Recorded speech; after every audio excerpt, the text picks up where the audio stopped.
La radio Clédou à Ségou, 91.5 MHz. Radio Clédou.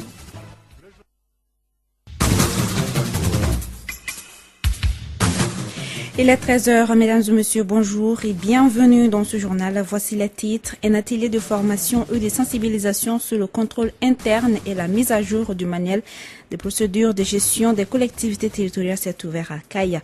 Durant 5 jours, les participants échangeront aussi sur la délinquance financière. À l'étranger, en Somalie, le président a limogé ce mercredi les chefs de la police et des services de renseignement au lendemain d'un vaste assaut des islamistes Shebab sur le palais présidentiel à Mogadiscio, le deuxième depuis le début de l'année. Sport football, le Brésil a subi hier soir la pire défaite de son histoire en Coupe du Monde, 7-1 face à l'Allemagne. Depuis 42 ans, la Seleção n'avait pas perdu à domicile un match compétitif. Voilà, c'est tout pour les titres de ce journal. Le développement complet dans un instant avec Assetou Kanté et Fatou Fall à la technique.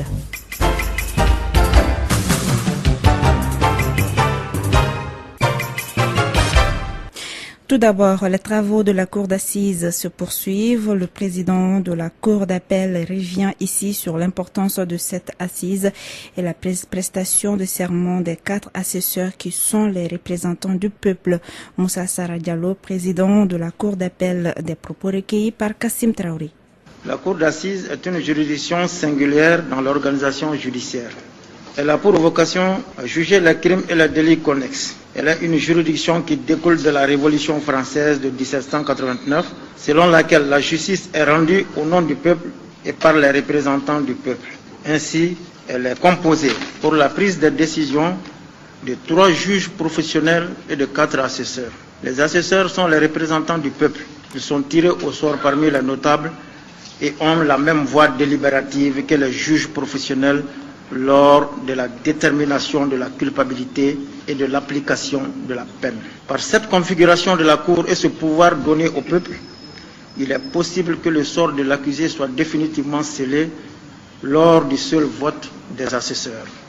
À cause de ce poids judiciaire que la loi leur accorde, ils doivent être d'une grande probité morale, raison pour laquelle ils doivent prêter ce serment.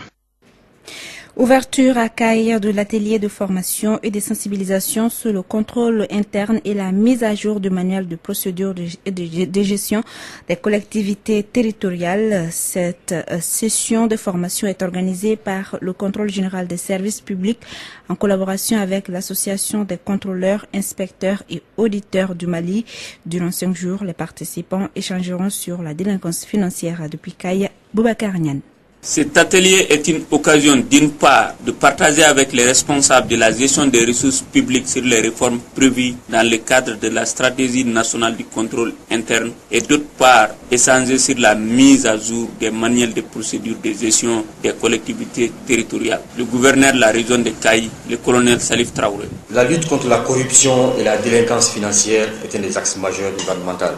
Elle doit donc, pour être efficace, mettre l'accent sur la prévention des actes de délinquance financière à travers notamment la mise en place dans nos administrations publiques d'un système de contrôle interne en vue de permettre aux gestionnaires de maîtriser leur gestion, de traiter les risques et de sécuriser les patrimoines. Pour le chef de département des audits du contrôle général des services publics, Dougou Tchandjara, cet atelier est un appel fort à un changement de comportement pour être au rendez-vous de demain. Cette démarche-là est une condition de l'émergence d'une administration efficace. Encore dans notre jargon, une administration efficace est une administration qui est capable d'atteindre ses objectifs qu'elle s'assigne. En même temps, elle est la condition de l'émergence d'une administration efficiente. Pendant 5 jours, les participants échangeront sur des thèmes aussi divers que le contrôle interne, la stratégie nationale du contrôle interne, le manuel de procédure de gestion des collectivités territoriales.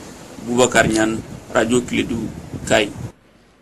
Sur un autre sujet, la République fédérale du Nigeria offre 6 camions à l'armée malienne pour le transport des troupes. La cérémonie de remise a eu lieu à la base 101 de Siono. C'était en présence de l'ambassadeur du Nigeria au Mali, le ministre de la Défense et des anciens combattants. Écoutons les 2 hommes, Ilia Ali Dounia Nuhum et Mbandaou. Depuis la guerre a commencé, Nigeria était derrière les Maliens. Nigeria, elle a fait beaucoup de choses On a supporté Mali, politico-économique et puis financier. L'objectif de cette support, c'est pour avoir Mali avancer à la crise là, pour avoir solution de ça. Cet appui à la mobilité de nos unités, monsieur l'ambassadeur, répond parfaitement à nos besoins. Je voudrais en cette circonstance solennelle saluer une fois de plus la coopération bilatérale, voire régionale, qui depuis des années œuvre au renforcement des capacités opérationnelles de nos forces dans l'espace CEDEAO. Cela en général et en particulier dans la lutte contre le terrorisme. Et justement, parlant du Nigeria, au Nigeria, des experts ont affirmé que l'explosion survenue à Lagos il y a un mois devant un dépôt de carburant était en réalité un attentat. Selon une enquête de l'agence France Presse, les autorités nigérianes ont tenté de camoufler un attentat à la bombe meurtrier à Lagos. Elle avait affirmé peu après une explosion devant l'un des principaux dépôts de carburant de la ville qu'il s'agissait d'un accident.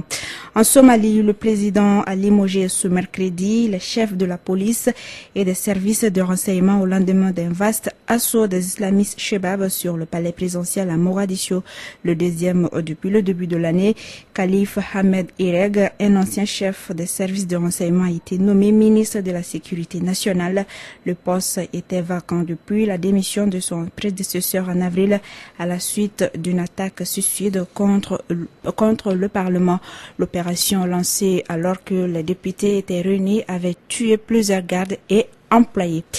L'aviation israélienne a mené 160 raids sur la bande de Gaza dans la nuit de mardi à ce mercredi, enclenché lundi à minuit en réplique aux tirs de roquettes du Hamas. L'opération Haie de protection a déjà tué au moins 29 Palestiniens. Cette nouvelle spirale de la violence est la plus grave depuis l'opération Pilier de défense contre Gaza en novembre 2012. Le bilan des raids israéliens s'élève déjà au moins 29 morts, pour la plupart membres du Hamas, et de nombreux blessés, dont des femmes et des enfants. Le cabinet de sécurité israélien a autorisé hier le rappel de 40 000 réservistes en prévision d'une possible opération au sol.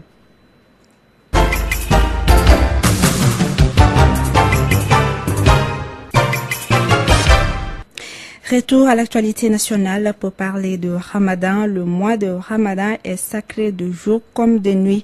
Une petite phrase signée Cheikh Mahamoud Diko, l'imam de la mosquée de Badalabougou et non moins président du Haut Conseil islamique du Mali, nous dit comment le fidèle musulman doit se comporter après la rupture du jeûne. Il est au micro de Mahamadou Khan.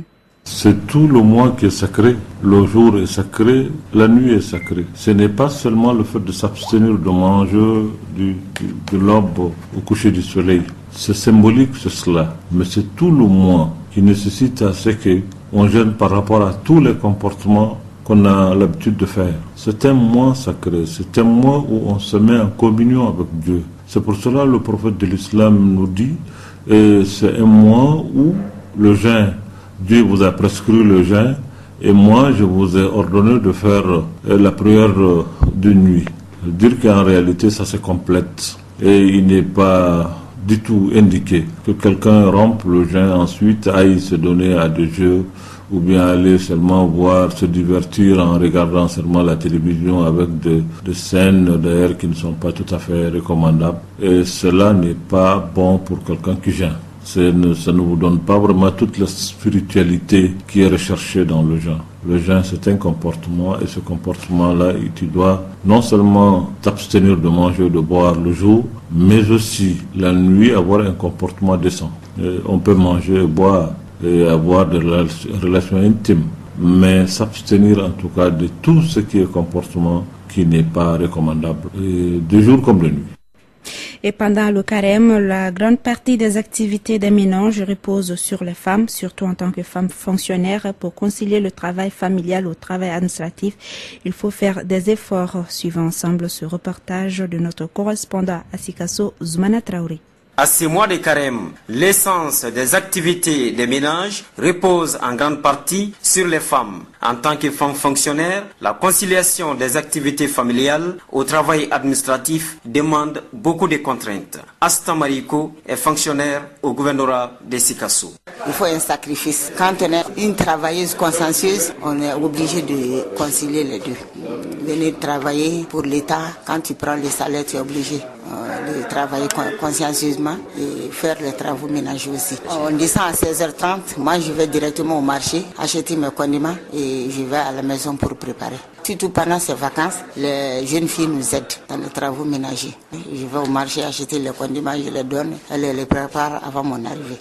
Pour Suleiman Ouattara, président de la coordination régionale des ONG de Sikasso, les femmes doivent accepter ces sacrifices puisque le carême leur offre l'opportunité de se rapprocher de Dieu. Ça leur demande des efforts supplémentaires, se lever à 3h du matin, préparer le repas pour le jeûne, venir au travail, ensuite retourner très tôt pour préparer la rupture du jeûne. Je pense que c'est vraiment des efforts supplémentaires qui leur demandent.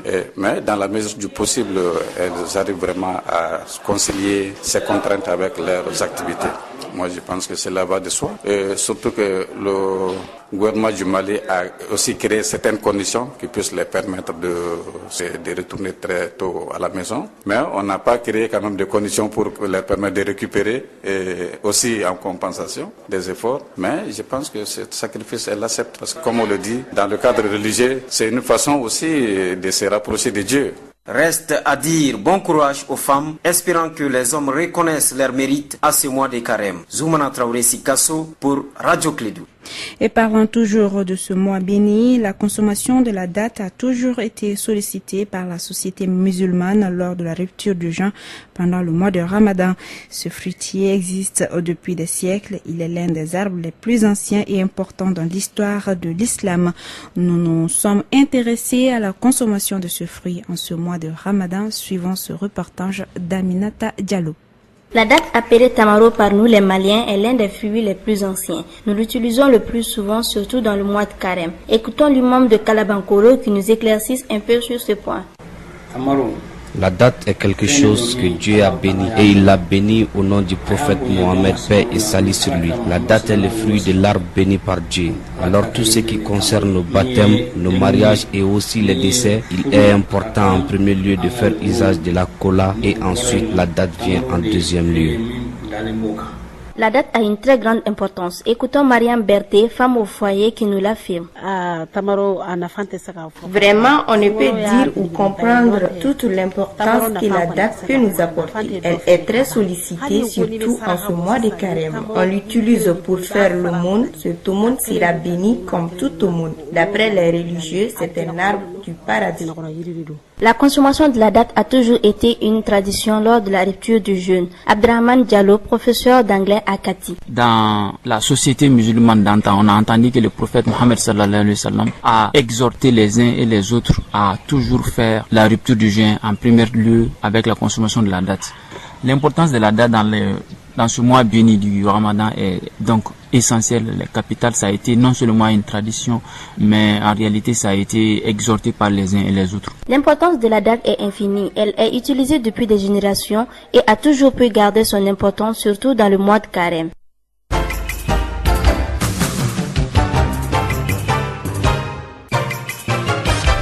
13h passées de 15 minutes au sport football mondial 2014. L'Allemagne a étrié le Brésil 7-1 en demi-finale de la Coupe du Monde.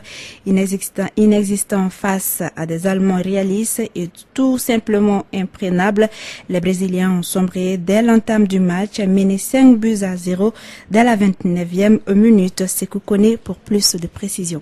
Le Brésil est tombé du haut de la Statue de Rio de Janeiro. Le bateau de la Seleção a coulé à Belo Horizonte. L'Allemagne, à travers ses scores humiliants, vient de donner une leçon de football aux 63 000 supporters brésiliens venus pour assister à une probable victoire du Brésil sans Neymar et Thiago Silva. Les rêves brésiliens s'est transformé en cauchemar. L'illusion s'est envolée. 7-1, voilà le score infligé aux Brésiliens. Un score que les Brésiliens auront du mal à supporter. Jamais le Brésil n'avait reçu une telle telle correction en football. Il faut dire que les absences de Neymar et Thiago Silva sont en partie cause du naufrage brésilien. Aussi, il faut dire que depuis le début de ce mondial, le Brésil n'a pas montré un visage de gagnant. La chance a toujours accompagné cette équipe du Brésil dont le jeu n'a jamais convaincu. Les dieux du stade ont trahi la Seleção au bord de la finale. À eux de se ressaisir pour la petite finale contre le vaincu de la rencontre Argentine-Pays-Bas.